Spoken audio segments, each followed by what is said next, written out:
দুনিয়ার মুসলমান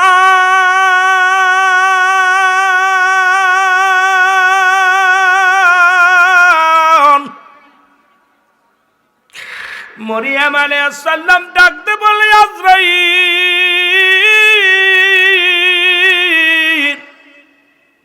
আমার কলিজার টুকরি ঈসা গেছে বাজারে, একটু সময় দাও গো,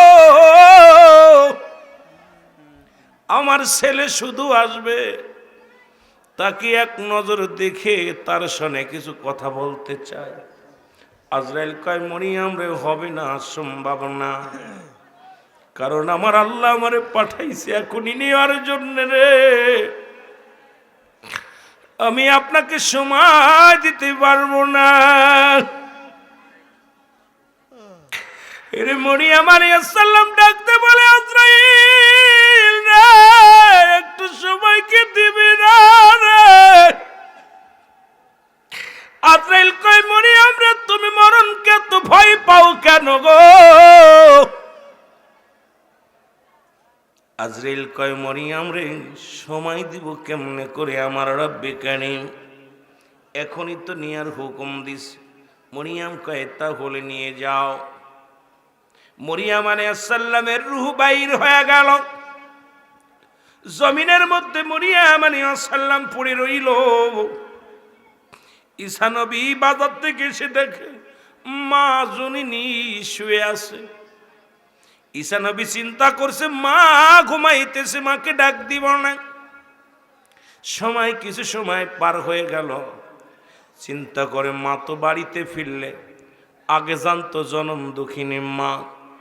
ও যুবক, পৃথিবীর মধ্যে মা বাবার মতো কেউ হয় না। ওরে মরিয়ামের পুত্র ঈসা নবী ডাক দে বলে, ও মানুষ শোনো, কারণ ঘরে প্রবেশ করলে আমার দুঃখিনী মা আগে জানতো, কিন্তু ঘুমাইলেও তো মা জেগে যেত।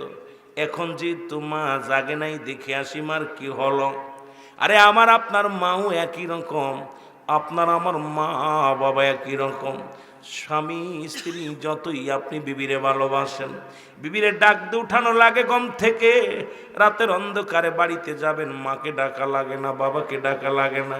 ওই পায়ের শব্দে কেন যেন মার ঘুম ভেঙে যায়, বাবার ঘুম ভেঙে যায়। এমন দুঃখিনী মা কার নাই রে আল্লাহ? এমন বাবা যেন দুনিয়ার মধ্যে কার নাই রে? সন্তানকে ডাকা লাগে, বিবিরে ডাকা লাগে, মারে ডাকা লাগে না, বাবারে ডাকা লাগে না। আরে আমি নিজেই প্রমাণ। মাহফিল করে বাড়ি গেলে গাড়ি ঠেকানো, হরেন দেয়া পর বিবির ঘুম ভাঙে না, কিন্তু মা বাবা দেখি দরজা খুলে আগে বাইর হয়ে গেছে। কারণ এমন দুঃখিনী মা বাবা যার নাই, তার মতো দুঃখী আর দুনিয়ায় নাই। জোরে বলেন ঠিক কি না? জোরে জোরে চিল্লায় বলা যাবেন আল্লাহু আকবার। মরিয়মের কাছে যাই ঈসা নবী ডাকতে বলে, মা মা গো,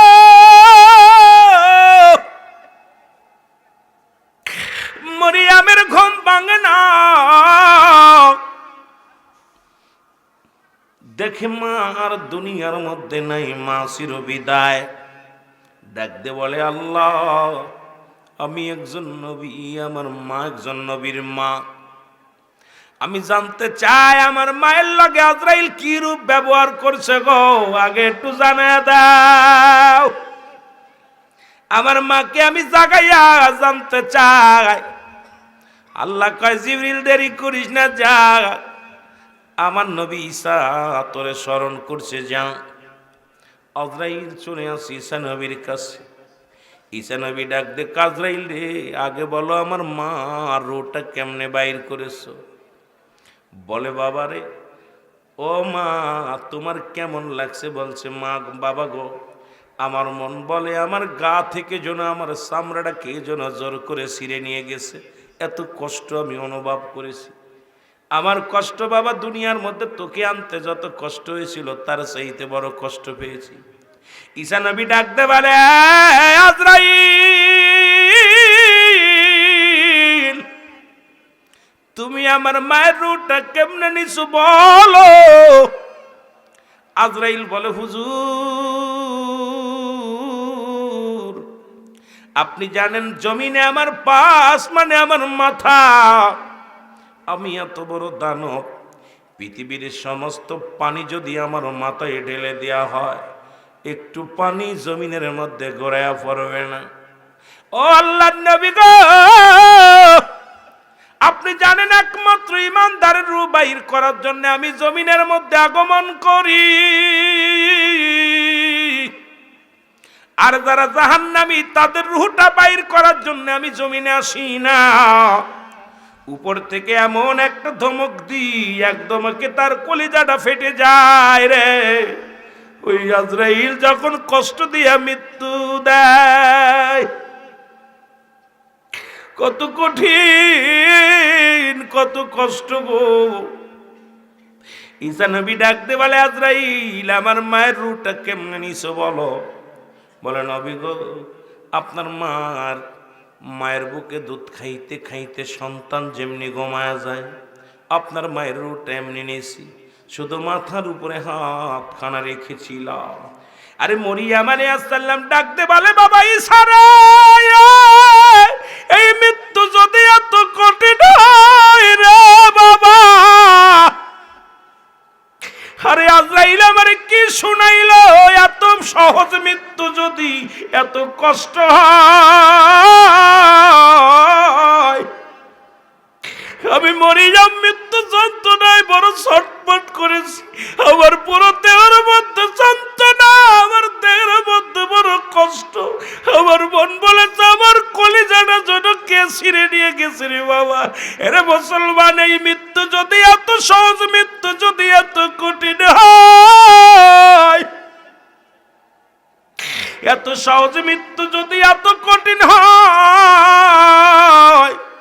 যারা মরণের সময় পায়খানা করে দেয়, প্রস্রাব করে দেয়, মরণের সময় জিহ্বাটা বাইর হয়ে যায়, ওই জিহ্বার গালের মধ্যে দেওয়া যায় না, চোখ দুটি বড় বড় হয়ে যায়।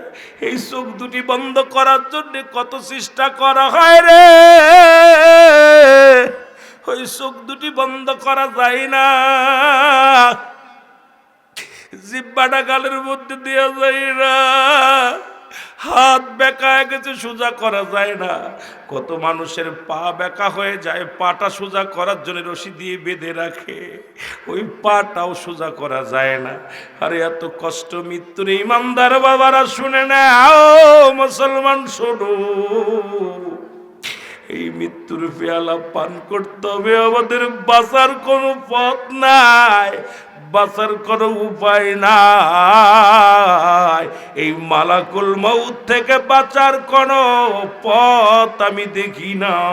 বাবারে আপনিও দেখবেন না, কারণ মরণের পেয়ালা পান করতে হবে, সন্দেহ নাই, জোরে বলেন ঠিক কি না। আমার মরণ আসিবে কখন কেউ তো জানি না, আমার মরণ, আরো জোরে বলেন, আমার মরণ আসিবে, এই আমি চলে যাব, আমায় তোমরা ভুইলা যাইও না, আমি চলে যাব, আমায় তোমরা, আমার মরণ আসিবে কখন কেউ তো জানি না, আমার মরণ। টাকা পয়সা দালান কোটা যাহা করেছি, সব কিছু ফেলাইয়া আজি একাই চলেছি রে, আমি সব কিছু ফেলাইয়া আজি একাই চলেছি। আমি যাবার বেলায় ভেবে দেখি আমার কেহ নাই, আমি যাবার বেলায় ভেবে দেখি নাই, আমার মরণ আসিবে কখন কেউ তো জানি না, আমার,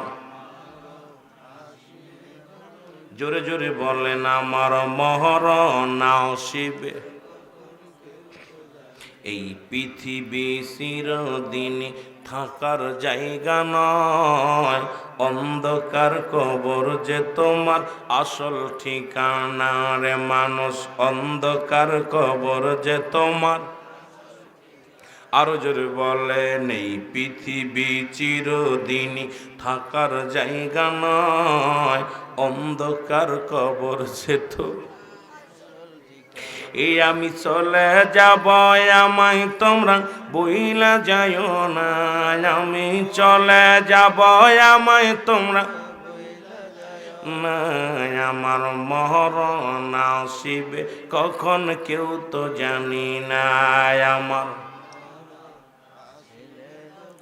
এ দুনিয়ার মুসলমান শুই না লও গো,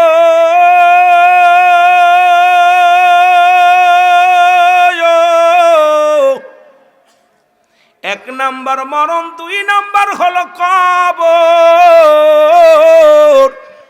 শুধু মরণের ভিতরে থাকলে সারা রাত কেটে যাবে রে বাবা।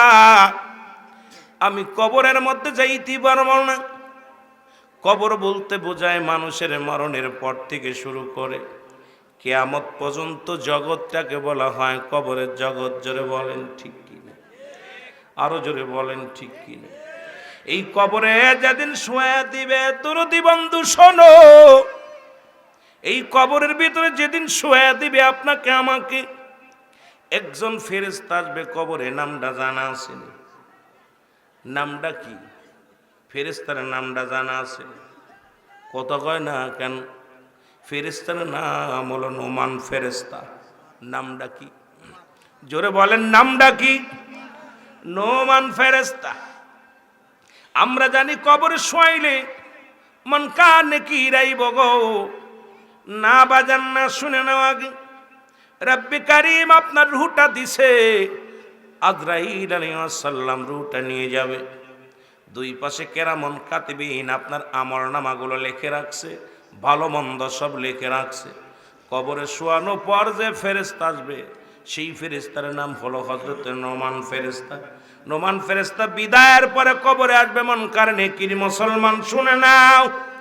এবারে ডাক দিয়ে বলবে, ও মাহবুবুর রহমান, মাহবুবুর হাসান শোনো গো। মুসলমান শোনো, আব্দুল কাদের ভাই শোনো, মাহবুবুর রহমান শোনো। ডাক দিয়ে উঠায় বলবে, বান্দা তোমার কাছে আমি দুইটা কাগজ থাকবে নোমান ফেরেশতার হাতের মধ্যে। একটা থাকবে নেকির কাগজ, একটা থাকবে বদির কাগজ গো। হাতের মধ্যে ধরাইয়া দিবে, বলো এ আগে দিবে নেকির কাগজটা? বান্দাই নাও। এই আব্দুল কাদের সাহেব নাও, আমিনুল ইসলাম সাহেব নাও। কাগজটা হাতের মধ্যে দিয়া বলবে নাও। কাগজটা হাতের মধ্যে নিয়ে দেখবে 40 বছর 80 বছরের জিন্দেগি, কত রাকাত নামাজ পড়ছে, কত জায়গা মাহফিলে বসেছ, কত জায়গা দান খয়রাত করেছ, কত জায়গা তুমি মানুষের কল্যাণমূলক কাজ করেছ, কোথাও তুমি যাকাত ফিতরা দিছ, দুনিয়ায় ভালো কর্ম করছো গো। দেখিয়া বান্দা বড় আনন্দিত হবে গো। ডাক দে বলবে, ফেরেশতারা রে, এ তো সুন্দর আমল করেছি, আমার জিন্দেগিটা ভালো। কয় বান্দারে লিখে দাও, তাড়াতাড়ি করে লিখে দাও।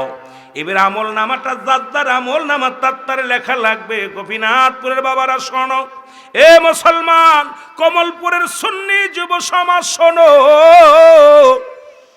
এদিন আর বলা লাগবে না আমি টিপসই দিব, কাজে লাগবে না, যার তারে লেখা লাগবে। এবারে ডাক দে বলে, বান্দা বলবে, ও ফেরেশতা আমি লিখবো কেমনে, আমার কাছে তো কলম নাই। বলবে, কলম হলো তোমার ডান হাতের শাহাদত আঙ্গুল মুবারক, সুতরাং হাতটাকে পবিত্র রাখা লাগবে। এই হাত দিয়ে মুসলমান সুদের টাকা ধরা যাবে না, ঘুষের টাকা ধরা যাবে না। এই হাত দিয়ে কোনোদিন চুরি ছাঁচরামি করা যাবে না। এই হাত দিয়ে অন্যায় করা যাবে না, গাঁজা হাত দেওয়া যাবে না।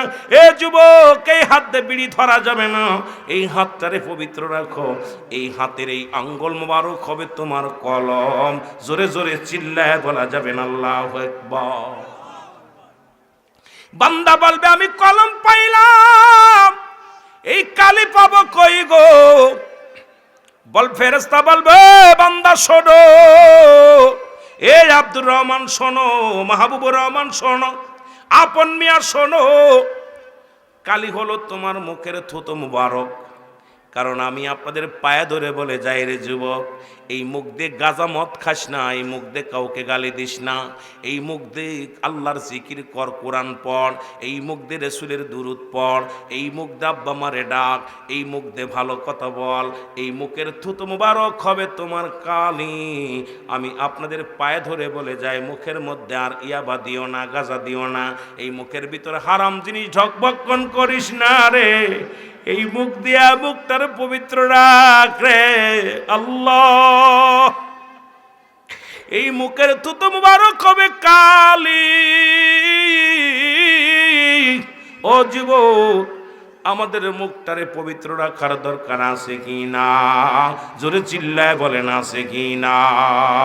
ওরে আজ না হয় কাল তুমি যাইবা কবরে, যাবার পরে দেখবে চেয়ে গো তোমার ছবি রইল পড়ে, যাবার বেলায় দেখবে চেয়ে।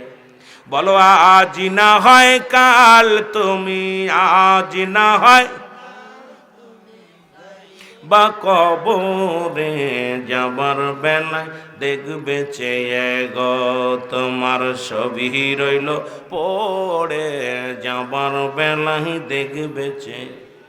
দাদাই গিয়েছে, বাবাই গিয়েছে, কেউ আসলো না ফিরে, তোমার তো যাইতে হবে রে ও ভাই অন্ধকার কবরে, তোমার তো যাইতে হবে রে ও ভাই। ঘর করলা, বাড়ি করলা, জায়গা করলা, জমি করলা, সবই যাইবা সে রে, তোমার তো যাইতে হবে রে। যেদিন আজরাইলা শিবে, তোমার তো যাইতে হবে রে ও ভাই।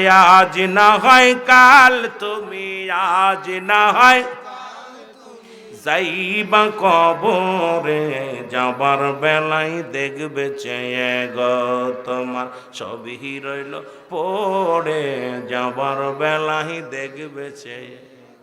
আরে কিসের জন্য কি করতেছি? এ যুবক শুনে নাও, ডাকতে ফেরেশতা বলবে বান্দা তোমার মুখের থুতু মুবারক হবে কালি।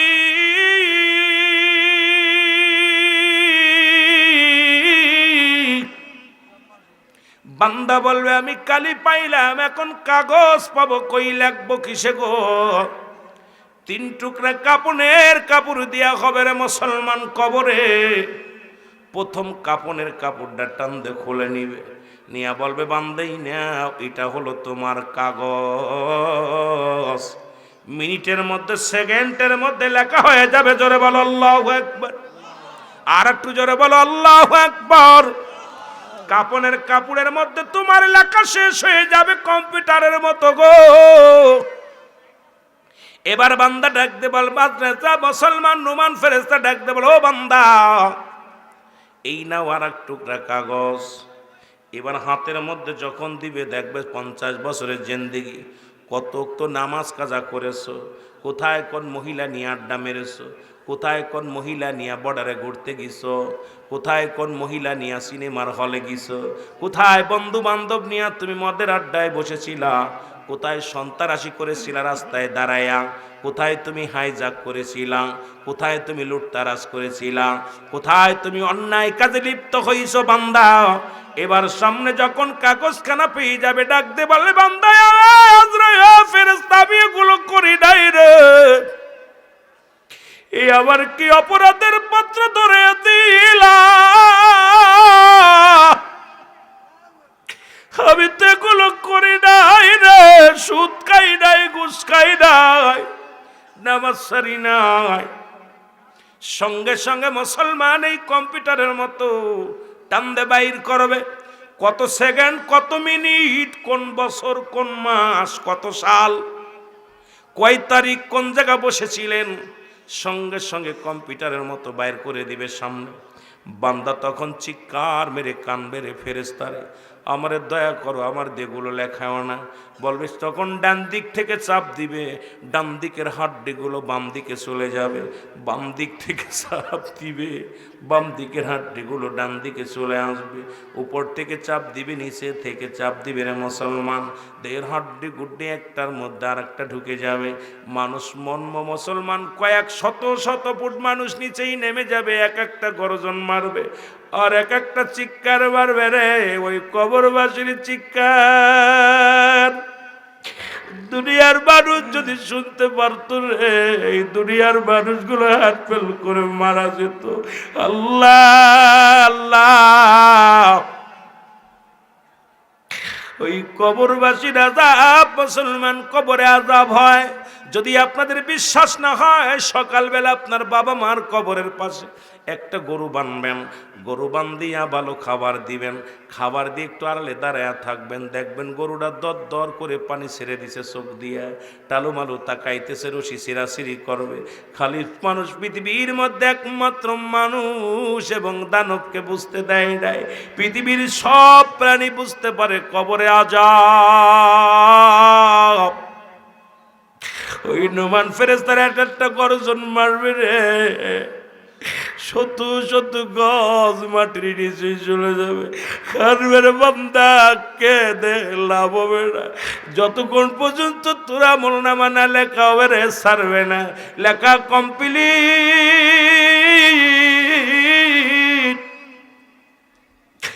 ও যুবক,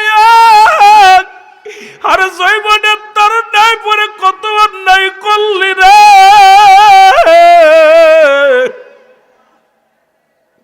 ও আমার মা বোনেরা রে, জৈবনের তরুণায় কত পাপ করলি।